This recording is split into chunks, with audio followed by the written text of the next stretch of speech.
आपको क्या करना है कि सबसे पहले बेटा आपको दो ही आकृतियों को पकड़ना है जो शुरू में लिखेंगे। ये बेटा शांत रहिए, दो ही आकृतियों को पकड़ेंगे। अब आप यहाँ पे देखिए कि कौन सा दोनों में कॉमन है। तो आप देख रहे होंगे कि ए और ए कॉमन है। उसको आप क्या करना है बेटा, क्लॉक वाइज में घुमाना। ए इधर से है तो क्लॉक वाइज में घुमाना। यहाँ जरा देखो कहाँ से है, ए से स्टार्ट है तो ए, ये बी है और ये सी। ए कहाँ है, ए है आपका, ए के बाद क्या है आपका एफ है, एफ के बाद आपका डी। अब इसका बेटा आप विपरीत निकालेंगे। तो विपरीत कैसे निकालते हैं, कौन सा हिडन है ए में, कौन सा अक्षर है जो दिखाई नहीं दे रहा है, आप देखेंगे कि ई। तो ई का विपरीत ए का विपरीत ई हो गया और ई का विपरीत ए हो गया। बी का विपरीत एफ और एफ का विपरीत बी और सी का विपरीत डी और डी का विपरीत सी। अब देखो बेटा कैसे आप बनाते हैं। सबसे पहले बेटा आप चंदा मामा की आकृति बनाएंगे। देखो बेटा कितने आसान है ऐसे प्रश्न।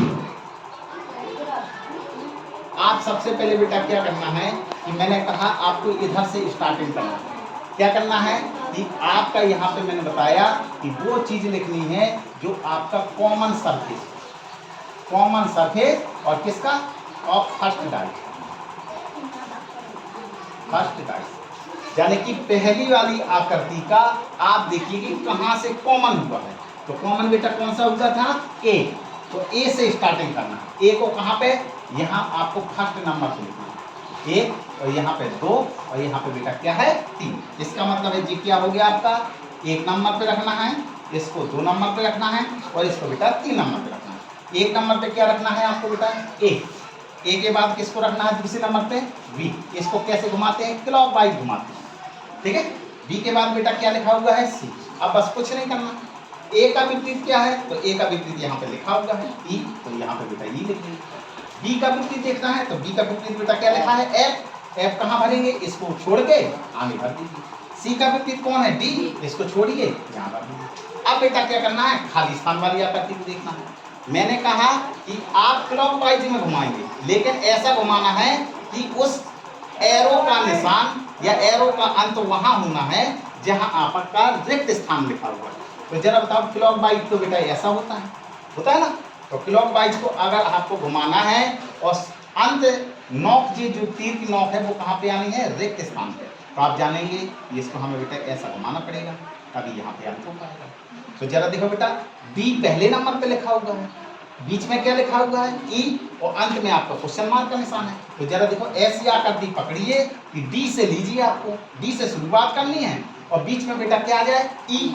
तो जरा देखो बेटा अगर ऐसी घुमाएंगे तो क्लॉक वाइज है नहीं है, आपको क्या करना है कि ऐसी घुमाना है, यानी कि क्लॉक वाइज में घुमाना है। तो ऐसी आप घुमाइए कि आपका क्या आ जाए कि बीच में ई आ जाए और बाद में आपको क्वेश्चन मार्क का निशान हो जाएगा। तो जरा देखो बेटा ये डी है और आपको ई को हटाना है। तो जरा देखो बेटा डी, इसको ऐसे तो ला नहीं सकते हैं, ठीक है। तो आप क्या करेंगे बेटा कि जो ये ई यहाँ लिखा हुआ है आप ई को यहाँ लिख देंगे और ए बेटा यहाँ आ गया। समझ में आ गया, क्लियर, ये समझ में आया। लेकिन आपका पैटर्न एक गलत हो गया यहाँ से, ठीक है।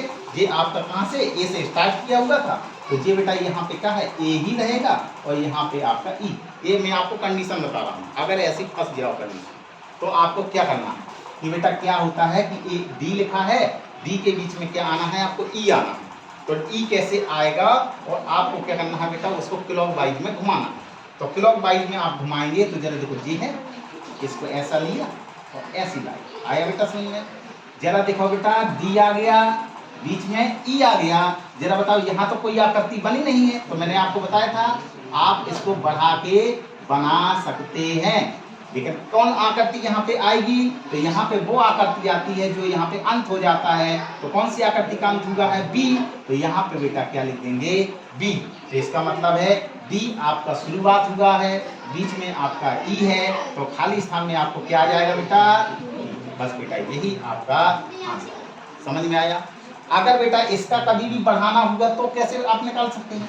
अगर जैसे मान लिया कि आपको ऐसा आ जाए प्रश्न, ऐसा प्रश्न आ जाए कि आपको कहा जाए कि अगर मान लीजिए कि सपोज इसी प्रश्न में अगर मान लीजिए कि ऐसा खाली स्थान भरने के लिए कह देता हूँ तो आप कैसे खाली स्थान भरते हैं, ठीक है।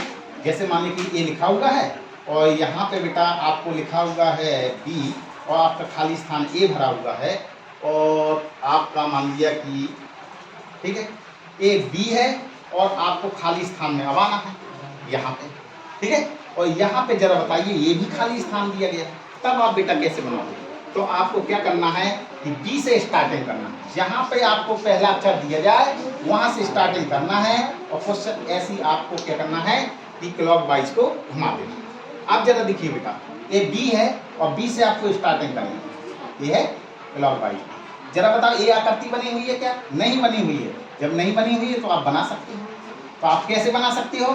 इसके बेटा लास्ट में क्या लिखा हुआ था डी, तो यहाँ पे बेटा कौन सी आकृति आ सकती है? डी। इसका मतलब है डी के बाद क्या आएगा? डी, और डी के बाद में आप में क्या है? ए है, ये कितना लिखा होगा? ई, तो यहाँ पे खाली स्थान बेटा कितना हो गया? ई। बस बेटा आपका ये आंसर है, ठीक है। तो इस तरीके के अगर आपको फिल इन द ब्लैंक्स आ जाए तो आपको इस तरीके से हल करने होंगे।